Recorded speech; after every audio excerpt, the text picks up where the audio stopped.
Computers के साथ जब भी हम कम्युनिकेट करते हैं तो वो डाटा की फॉर्म में होता है।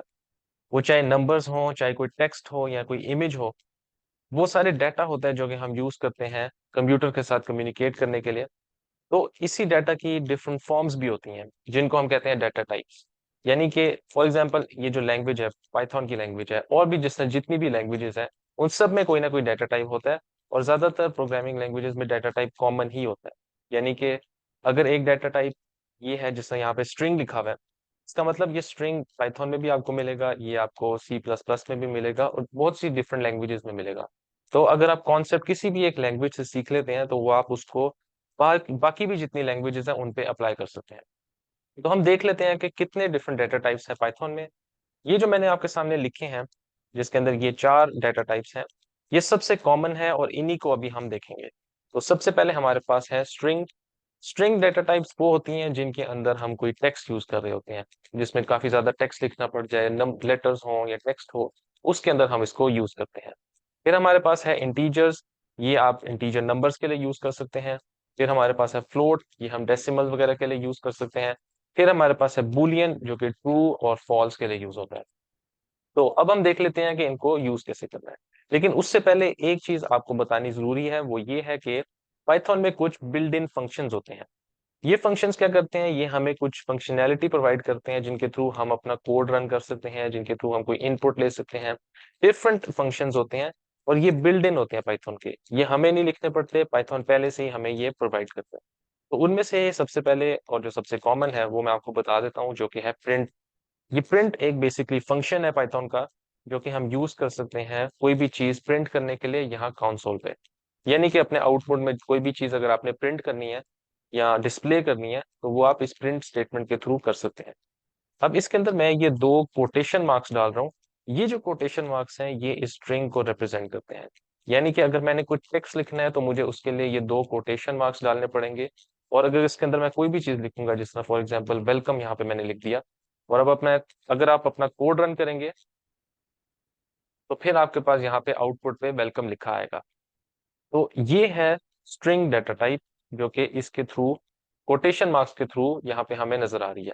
अगर मैं ये कोटेशन मार्क्स हटा दूंगा और अब अपना कोड रन करूंगा, तो आप देखेंगे कि इसके अंदर हमें एरर मिलेगा। यहाँ इस तरह आप देख सकते हैं एक एरर आ रहा है, वेलकम इज नॉट डिफाइंड। इसका मतलब ये है कि हम लोगों ने डिफाइन ही नहीं किया कि इसकी जो स्ट्रिंग डाटा टाइप थी उसके लिए जो कोटेशन मार्क्स डालने थे वो यहाँ पे नहीं है, इसलिए पाइथन इसको रिकॉग्नाइज नहीं कर सका। तो इसके लिए आपको यहाँ पर वो डालने पड़ेंगे। लेकिन असल चीज जो आपको समझानी थी वो ये थी, ये जो प्रिंट स्टेटमेंट है इसको कैसे यूज करना है। तो अगर मैं यहाँ पे फॉर एग्जाम्पल कोई नंबर लिख लेता हूँ, अब इसको रन करेंगे, यहाँ पे मैंने लिखा है 100। तो यहाँ पे आप देख सकते हैं कि आउटपुट के अंदर भी 100 ही मेंशन हुआ है। तो इस तरह से हम ये प्रिंट स्टेटमेंट यूज कर सकते हैं। इसके अलावा एक और बिल्ट इन फंक्शन है जिसका नाम है टाइप। अब ये क्या करता है, ये आपको बताता है कि जो भी आप चीज यूज कर रहे हैं, जो भी वैल्यू आपने यहाँ पे लिखी है, उसकी डाटा टाइप क्या है। अब फॉर एग्जाम्पल यहाँ पे मैंने 100 लिखा, मैं इसको यहाँ से रिमूव करके यहाँ पे लिख देता हूँ, और मैं फाइंड आउट कर लेता हूँ कि ये जो 100 है इसकी डाटा टाइप क्या है। अब मैंने इस पूरे को कट किया और इसी को प्रिंट स्टेटमेंट में भी पेस्ट कर दिया, क्योंकि मुझे यहाँ पे आउटपुट चाहिए इस टाइप की। ये बताएगा कि ये जो 100 है, ये जो वैल्यू हमने यहाँ पे रखी है, इसकी टाइप क्या है, वो प्रिंट हो जाएगी इधर आउटपुट पे। तो अब इसको रन करके देख लेते हैं। तो आप देख लें कि यहाँ पे इंट हमारे पास आ गया कि ये इंटीजर है। इंट यूज होता है इंटीजर को डिनोट करने के लिए, यानी जब भी आपने कोड के अंदर इंटीजर को डिनोट करना है तो आपने इंट जरूर लिखना है, ये इसका कीवर्ड है। तो इंट यहाँ पे आपको लिखा आ रहा है क्लास। अब ये क्या, इसका मतलब ये है कि ये जो हमारे पास वैल्यू है, ये इंटीजर्स की क्लास से बिलोंग करती है। यानी कि ये जो इंटीजर्स है, इसकी क्लास से ये वैल्यू बिलोंग करती है। अब उसी तरह मैं अगर यहाँ पे लिख दूंगा 5.5 और अब कोड रन करें, तो आप देख सकते हैं यहाँ पे लिखा आ रहा है फ्लोट। इसका मतलब कि ये जो वैल्यू है, ये फ्लोट डाटा टाइप से बिलोंग करती है, या उस क्लास से बिलोंग करती है जो कि फ्लोट है। अब उसी तरह से आप यहाँ पे अगर लिख लें, ये स्ट्रिंग 2 कोटेशन मार्क्स डाल के, ये यूज होते हैं स्ट्रिंग्स के लिए, जैसा कि मैंने आपको बताया। तो अगर आप इसको नहीं यूज करेंगे तो कोड को नहीं समझ आएगी, यानी पाइथन को नहीं समझ आएगी कि ये स्ट्रिंग है, तो हम स्ट्रिंग डाटा टाइप यूज कर रहे हैं। तो वो आपको वैसे ऑटोमेटिकली भी पता चल जाता है कि हाँ ये स्ट्रिंग है, क्योंकि हम ये कोटेशन मार्क्स यूज कर रहे हैं। लेकिन हम देख लेते हैं कि अगर हम यहाँ पे कोई भी टेक्स्ट लिखें फॉर एग्जाम्पल और उसको रन करें, तो आपको वहां पे भी str मेंशन होगा, जो कि स्ट्रिंग के लिए यूज होता है, यानी ये उसका कीवर्ड है। तो ये आपको बता रहा है कि ये जो टेक्स्ट यहाँ पे लिखा गया है ये स्ट्रिंग की क्लास से बिलोंग करता है। अब उसी तरह बूलियंस के लिए देख लेते हैं कि बूलियन वैल्यू के लिए क्या यूज होता है। तो वो सिंपली या तो ट्रू होगा या तो फॉल्स होगा, क्योंकि जो बूलियन वैल्यू है वो यहाँ ट्रू होती है या फॉल्स होती है। तो उसके लिए आप ये अगर रन करेंगे तो देखें यहाँ पे लिखा आया बूल, यानी कि ये बूलियन क्लास से बिलोंग करता है।